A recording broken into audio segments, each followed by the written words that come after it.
नमस्कार दोस्तों। एक शख्स जो पूरे गांव को फ्री में शिक्षा देता है, हर बच्चे को शिक्षित करना चाहता है और उसको बाद में पता लगता है कि उसी की बेटी देश में, उसी के गांव में सेफ नहीं है। क्योंकि जिस बेटी की आज हम बात करेंगे उसके बारे में सोशल मीडिया पर लगातार पिछले 3 दिनों से न्याय की गुहार लग रही है, जिसमें आज कुछ बड़ी अपडेट निकल के आ रही है। आज की सच्ची घटना में हम जानेंगे कि किस तरीके से देश की एक बेटी, बिहार की एक बेटी सुप्रिया के बारे में क्या बातें निकल के आ रही हैं और किस तरीके से इस बेटी के साथ गलत हुआ है। साथ ही साथ हम बात करेंगे कि महाराष्ट्र से मुंबई के पास एक और बुरी खबर निकल के आती है कि एक बेटे को किडनैप किया गया और किडनैप इसलिए किया गया क्योंकि उसकी बहन ने एक शख्स का प्रपोजल को रिजेक्ट कर दिया, जिस कारण से उस आदमी ने, उस लड़के ने जिसने प्रपोज किया था एक लड़की को, लड़की ना बोलती है और लड़का उसी की जो होने वाली गर्लफ्रेंड या फिर उसकी दो दोस्त जो वो मान के चल रहा था, उसी के 4 साल के भाई को किडनैप करके ले जाता है। बात करेंगे आज की सच्ची घटना में हम इन दोनों केसेस के बारे में, तो इस वीडियो को लास्ट तक जरूर देखिएगा। सबसे पहले हम बात करते हैं बिहार के वैशाली की।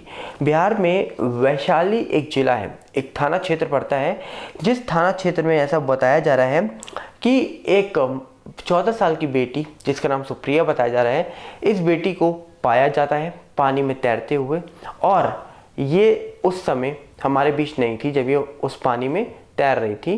क्योंकि ऐसा बताया जा रहा है कि 14 सितंबर को ये बेटी घर से निकलती है, रोज़ सुबह 4:30 से 5 बजे के बीच ये घर से निकल जाती है और 10-11 बजे तक सुबह ही लौट आती है, पढ़ने जाती है। और ये पढ़ने अपने पिता की कोचिंग में ही जाती है, जो कि समस्तीपुर में इनके पिता कोचिंग चलाते हैं, जो फ्री प्रोवाइड करते हैं बच्चों को कोचिंग। कहा जा रहा है कि 14 तारीख को सुबह ही निकलती हैं 4-4:30 बजे, 5-5:30 बजे के आसपास इनकी कोचिंग स्टार्ट होती है। और उस दिन ये घर से निकली, ना ये कोचिंग पहुंची और ना ही 11 बज गए सुबह के ये घर पहुंची। जिसके बाद इनकी जो माता थी उनको बहुत ही ज़्यादा यहाँ पर सोचने में मजबूर होना पड़ा कि उनकी बेटी गई तो गई कहाँ। जिसके बाद उन्होंने अपने पति मतलब सुप्रिया के पिताजी को बताया कि सुप्रिया कोचिंग आई थी। उन्होंने कहा नहीं आई। उन्होंने बोला कि वो कहाँ है फिर, तो किसी को जब नहीं मालूम पड़ता तो वो ढूंढने निकल पड़ते हैं। और आपको बता दिया जाए इस पूरे मामले में जो समस्तीपुर में जो बच्चे हैं जो पढ़ने जाते हैं उनके पिता से, जिनका नाम यहाँ पर बताया ये जा रहा है उमर शंकर ठाकुर है, उनके साथ आज वो सारे बच्चे खड़े हैं, न्याय की गुहार लगा रहे हैं। जब बच्चे को ढूंढा जाता है, पुलिस की मदद ली जाती है, तब कुछ ग्रामीण, जी हाँ, साथ के कुछ ग्रामीण हैं, जो बताया जा रहा है कि वैशाली जिले के पास एक थाना क्षेत्र है जिसका नाम करनती बाहीछोर है, वहाँ पर एक पानी बह रहा था, एक गहरा पानी था, उसके अंदर एक बेटी थी। वहाँ के ग्रामीणों ने वो खबर दी पुलिस को। जब पता लगा, जब पहचान हुई तो पता लगा वो सुप्रिया ही थी। कई लोगों ने ऐसा दावा किया है कि इस पूरे मामले में कि जो बेटी है उसके साथ कुछ हुआ है, मतलब गलत हुआ है। कई लोगों ने दावा किया कि ऐसा कुछ नहीं है। हाँ, वो बेटी आज हमारे बीच नहीं है, जिसने भी जो कुछ किया है उस बेटी को बहुत दूर भेज दिया है। जिसके बाद पुलिस का ऐसा ही कहना था, रवैया था इस पूरे मामले को लेकर कि हम इस पूरे मामले में जब तक पीएम रिपोर्ट नहीं आती तब तक हम कुछ बोलेंगे नहीं। और आज हमने वहाँ पर देखा कि चिराग पासवान पहुँचते हैं। जब वो उस गाँव में पहुँचते हैं, फैमिली मेम्बर से मिलते हैं, तो कहीं ना कहीं वो नीतीश सरकार पर निशाना साधते हैं। और ये हम अक्सर देखते हैं, कई भी ऐसे मुद्दे होते हैं तो वहाँ पॉलिटिशियन जाते हैं, एक दूसरे पर आरोप लगाते हैं, पर आरोप लगाने से क्या किसी को न्याय मिल जाएगा? सवाल यही आज मेरा है और यही सवाल शायद चिराग पासवान पूछ रहे थे वहाँ पर नीतीश सरकार से। पर सरकार की हम यहाँ पर बातें नहीं करेंगे, क्योंकि आप भी जानते हैं कि सरकार बातें ज़रूर करती है, पर देश में कितने सारे ऐसे मामले निकल के जरूर आ रहे हैं जो रूह कांप जाती है जिनको सुनने के बाद, जिनको देखने के बाद। इसके बाद ऐसा बताया जा रहा है कि बेटी को 14 तारीख को गैप होती है, 15 को ढूंढा गया, 15 को ये बेटी मिलती है। और जिस हालत में मिलती है उसके बाद कुछ कहना मुश्किल है कि इस बेटी के साथ हुआ क्या था। जांच अभी चल रही है, पर जिस तरीके से रवैया है उस गांव का, जिस तरीके से वो सारे बच्चे जो पढ़ने जाते थे, उनके पिता जिनका नाम उमर शंकर ठाकुर है, वो सब उनके साथ खड़े हैं। कैंडल मार्च निकल रहा है, पोस्टर्स निकल रहे हैं वहाँ पर, और न्याय की गुहार लग रही है, लगातार न्याय की गुहार लग रही है। देखने वाला विषय होगा कि इस पूरे मामले में उस बेटी को न्याय कब मिलेगा, क्योंकि ये पहला मामला नहीं है। आपको भी ये पता है कि पिछले टाइम से कितने सारे ऐसे मामले निकल के आ रहे हैं, पर आज वहाँ पर चिराग पासवान जरूर पहुँचे हैं। अब चिराग पासवान वहाँ पहुँचे, एक पॉलिटिशियन है वो, पर देखने वाला विषय होगा कि उनके जाने से क्या इस पूरे मामले में न्याय मिल जाएगा, क्योंकि अभी तक तो ये भी सामने निकल के नहीं आया कि ये सब किया किसने। क्या वहाँ पर कोई सीसीटीवी फुटेज थी, क्या वहाँ पर कुछ ऐसा चीज़ मिली है जिससे पकड़े जाएंगे जिन्होंने सब किया है, ये सबसे बड़ा सवाल है।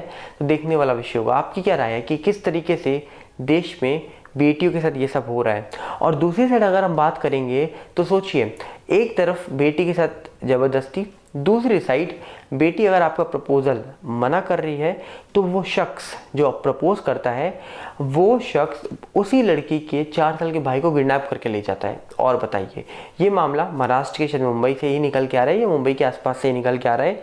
तो ऐसा दावा किया जा रहा है कि अब वो बच्चा जो है मिल गया या उस शख्स को पुलिस ने पकड़ लिया है।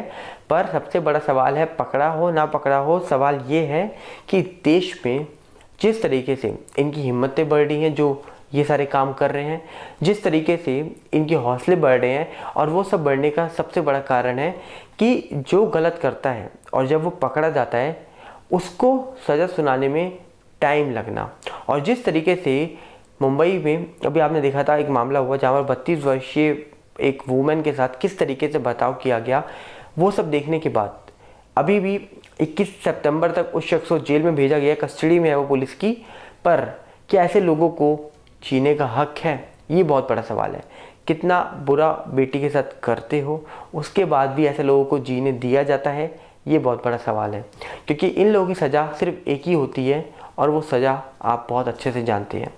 तो क्या कहना चाहेंगे आप, जिस तरीके से बिहार का मामला निकल के आ रहा है, जिस तरीके से एक और महाराष्ट्र से मामला निकल के आ रहा है, इन दोनों मामलों में आपकी राय क्या है कि आपको क्या लगता है कि इस पूरे मामले में होना क्या चाहिए था।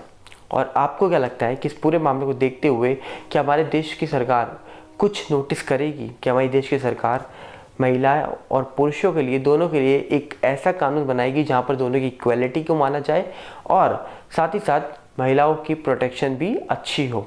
जिस तरीके से मामले निकल के आ रहे हैं, बहुत ही बड़े सवाल उठाते हैं गवर्नमेंट के ऊपर, पर कहीं ना कहीं हर बार गलती किसकी होती किसकी नहीं होती ये बताने वाले हम नहीं हैं। क्योंकि आप भी समझ सकते हैं कि अगर आपको सुरक्षित रहना है तो कहीं ना कहीं आपको किसी पर डिपेंड नहीं रहना, आपको अपनी सुरक्षा खुद करनी पड़ेगी, तब आज के टाइम पर आप सरवाइव कर सकते हो।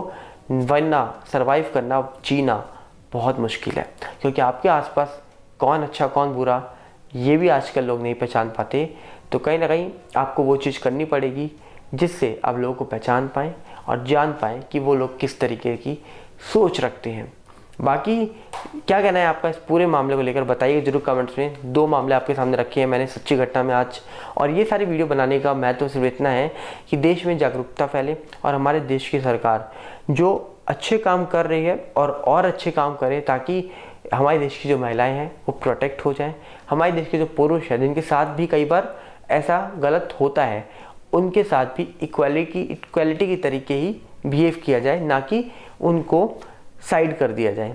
आपकी जो राय हो आप कमेंट में जरूर रखिएगा। मिलते हैं बहुत जल्दी। नमस्कार, जय हिंद। उम्मीद करूंगा आपने मुझे इंस्टा, फेसबुक, ट्विटर पे फॉलो कर ही लिया होगा और टेलीग्राम चैनल में आप जुड़ चुके होंगे जिसका लिंक डिस्क्रिप्शन में है। साथ ही साथ एक यूट्यूब चैनल का लिंक नीचे आपको मैंने दे रखा है जिसमें बहुत जल्दी कुछ इंपॉर्टेंट वीडियोस आने वाली हैं मेरी, तो उसे सब्सक्राइब करना मत भूलिएगा, शेयर करिए बहुत ज़्यादा। मिलते हैं बहुत जल्दी। नमस्कार, जय हिंद।